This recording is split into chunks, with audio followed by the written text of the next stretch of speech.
The Magister lies on the floor, unconscious and bleeding from a dire-looking wound.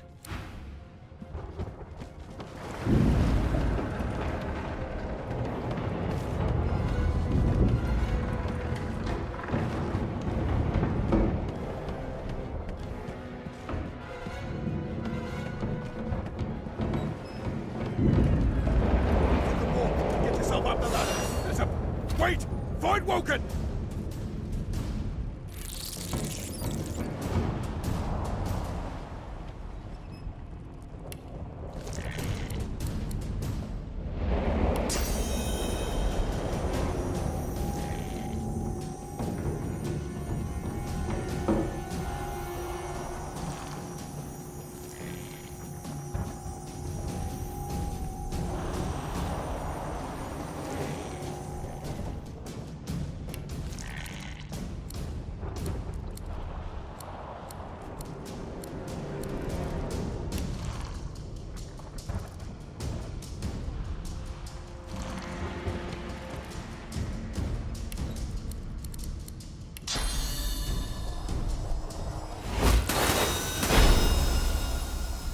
Beardless bugs won't sink the ship on my watch.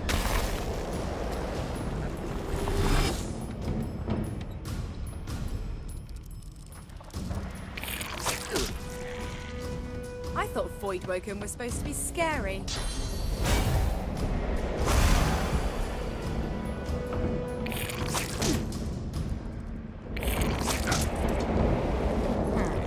Let the games begin.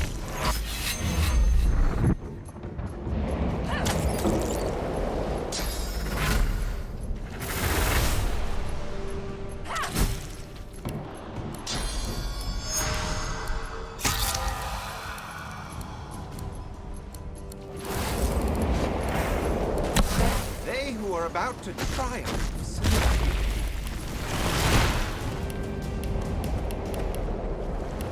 I've faced worse.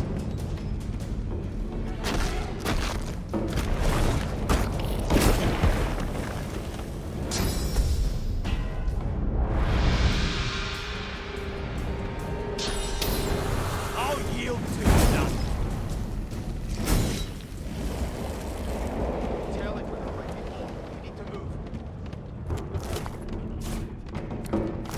Let's head above decks for some air. Let's not tarry. This old tub is about to burst.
Magister Sil. We need to wait!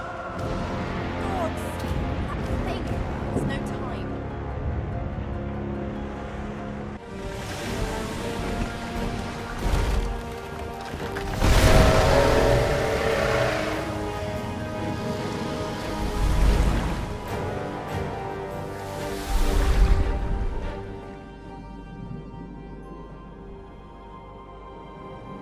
I have plans for you, child. Rise.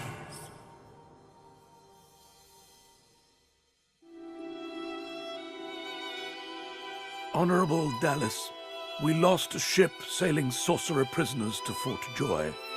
We assume some escaped and broke their collars. Their vile magic lured the Voidwoken.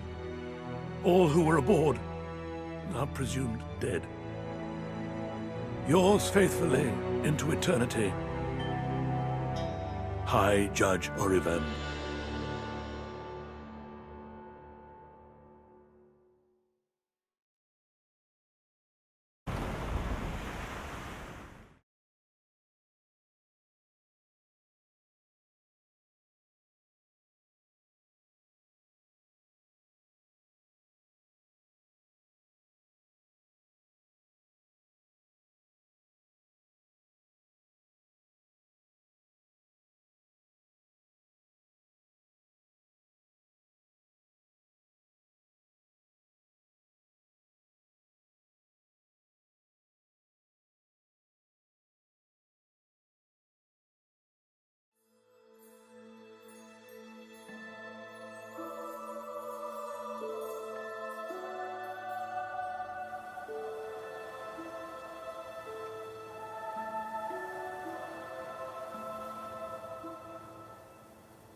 Those Voidwoken made short bloody work of the ship.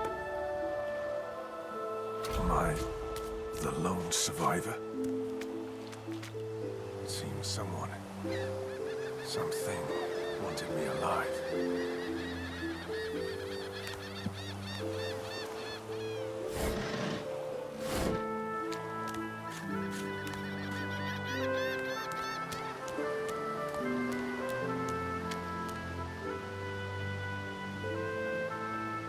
I thought this statue must be 1,000 years old. Wonder how much longer it will last.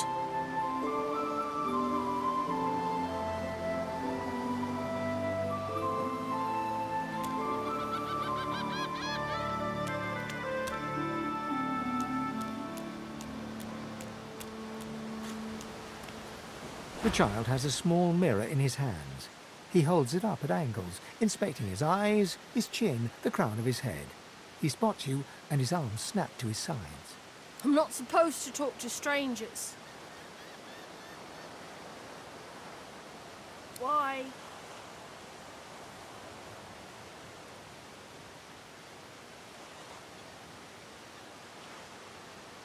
I guess. Well, the people who put me here are human, and the people who took my parents away are human too. Or do you mean because I'm a... Are you a sorcerer? One of those guys that brings the bad void things here?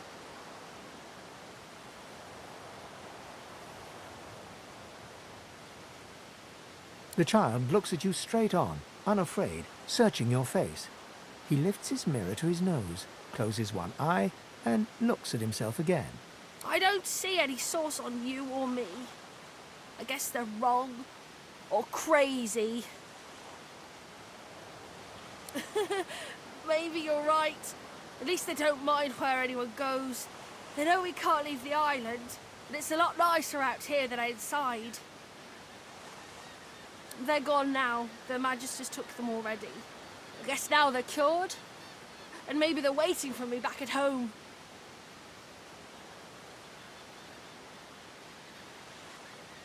But you didn't die.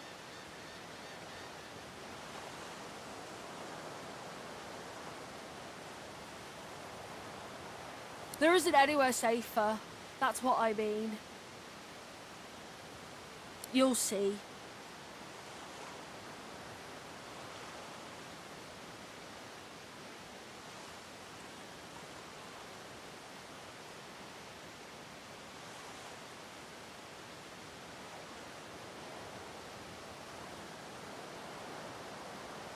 guess I am.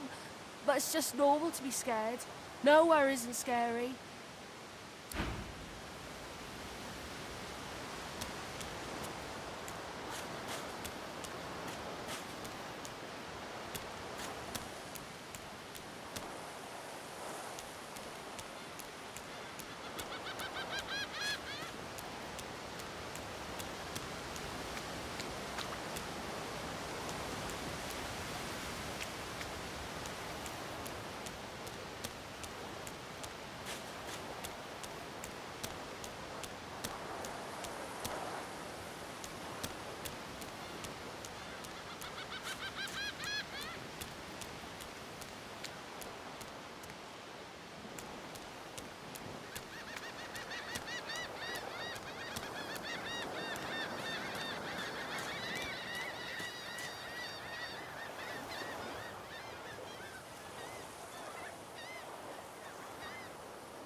You spot a strange lizard gazing over the water with a steady, malcontent stare. His skin is of a bright, blood-red colour. Could he be... Yes, you recognize him from the ship. It would seem you're not the only one who survived the tentacles of the deep.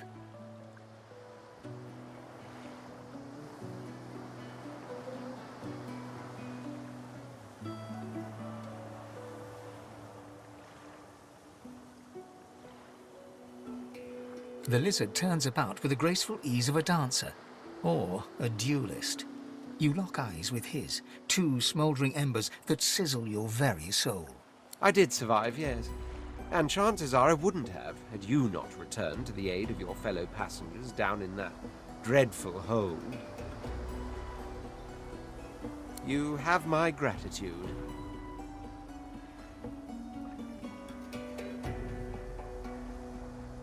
Hand over heart, he salutes you with a bob of the head. More than a nod, though less than a bow.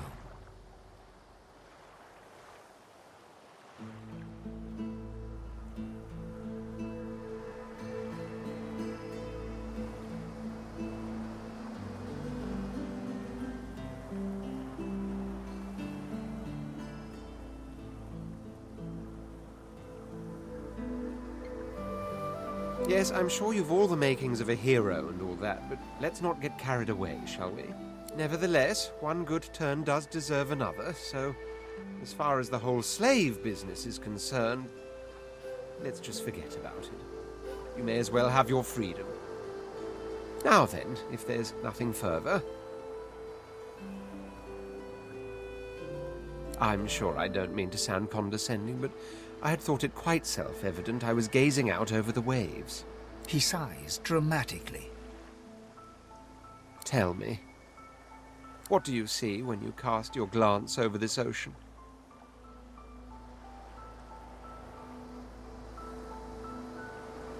Touché. He looks out over the water once more, and so do you. A few tranquil moments pass as the waves lap against your thoughts. As for myself, when I consider this vast expanse before us, I see an empire. I see continents dotted with mighty cities. and shimmering along the soft curve of the sea's horizon, I picture the palaces that formed my paradise. Lost.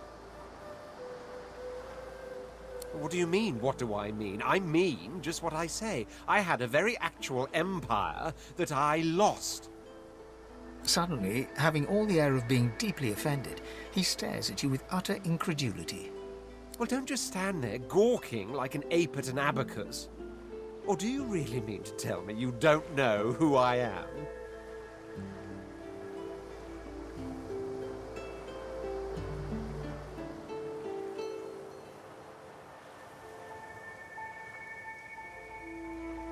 Oh, may the Seven have mercy on their own creation. I am the Red Prince, the All-Conqueror, the World Tamer, the spouse of the Sun. Of course you know me. There's a brief moment's pause, during which his grandiloquent pose deflates ever so slightly.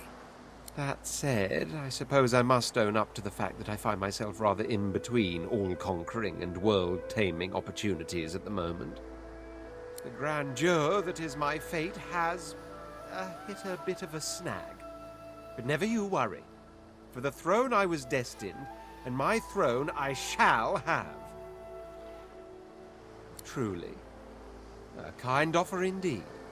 And you've already proven to be trustworthy enough. You came back for the others on that ship, after all. Fine, I accept. On one condition. For reasons I'll not disclose right now, it is imperative that I should meet with a dreamer, one of the mystics of my kind. I've reason to believe one of them may be present on this island. Promise me we'll look for him, and I'll extend you the blessing of my company.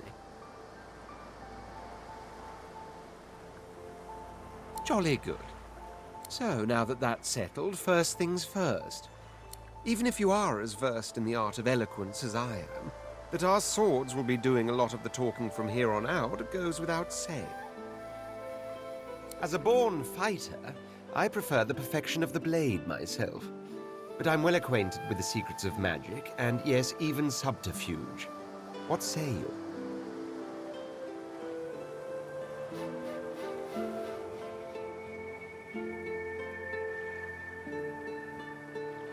Very well.